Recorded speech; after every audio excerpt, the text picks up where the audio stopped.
Hey guys, it's Tina Davies here. Today I want to make this video for you because I know you guys are struggling with using I Love Ink with the machine. Now I want to talk about your needles and your needle hang. Basically, that means how much your needle is going to protrude from your tube chamber. So this here, that's a lot. This is about 2 millimeters, and that's how much you want your needle to stick out from the tube. See, if your needle is hanging out way far, it cannot suck in the pigment that's in the tube, which is right up here. This clear part is called the tube. So don't have your needle sticking out more than that.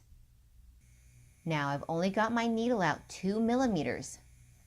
I'm going to dip into the ink and I'm going to wait. I'm waiting for it to suck up into the tube. Now see the tube? It's filled with ink.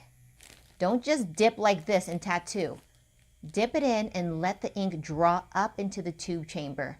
And if you look closely, you'll see there's still ink right at the tip of the tube.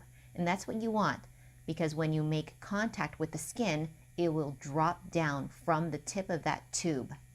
That's why I don't want your needle hanging way out. Okay. Now look closely at the tip of my tube.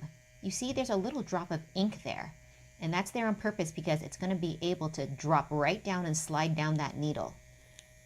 Watch as I go. There's ink there. That's what you want. There's ink flow. Wipe your needle frequently to prevent drying up.